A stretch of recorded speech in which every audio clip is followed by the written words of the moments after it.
Isipin mo siya tuwing gabi bago ka matulog upang ikaw lamang ang kanyang mamahalin at hindi siya makakatulog dahil sa pag-iisip sa iyo.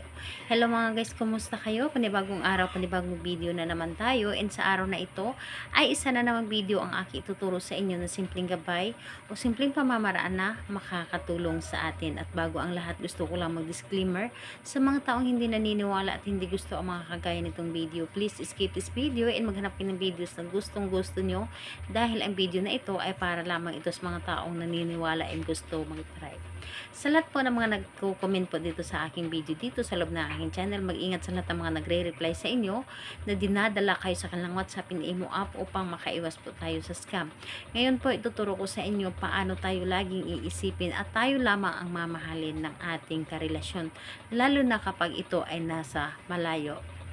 Dabis mo itong gawin kapag malayo kayo sa isa't isa para hindi ito makapaghanap ng iba, at kahit na nasa malayo siya ay nakapokus pa rin ito sa inyo at hindi niya magawa na tumingin sa iba at hindi niya magawa na maglibang sa iba, kundi sa iyo lamang ay sapat na, sa iyo lamang ay magiging masaya na siya. So, ito ay pwedeng gawin sa parehasang kasarian, babae ito babae and lalaki ito lalaki. And syempre naman sa ating babae at lalaki na mag-partner. And dito po ay ang ating gagamitin lamang ang ating sarili at kailangan natin dito ng kandila. So, dito po, kung meron kayong pula or pink na kandila, pwede po natin gagamitin. Pwede itong gamit na at bago. Pwede po. Pero kung wala kayong pula or pink, gumamit na lamang kayo ng puting kandila. So, pwede po. So, ito lamang ang dapat nating ihanda. And syempre, kung merong kandila, meron din tayong panindi. So, kapag handa na yon, kailangan mo lamang dito i-ready ang inyong sarili. I-ready mo ang inyong sarili na kailangan buo ang inyong loob sa paggawa nito and hindi ka nagdududa at malakas ang loob mo. And syempre, na para bang pakiramdam mo na hinihila ka na gawin ito. So, ayun po, kapag ready ka na, pwede mo na itong simulan. So, ang gagawin mo lamang dito, napakadali at napakasimple lamang. Dito po sa kandila, sindihan nyo lamang ito.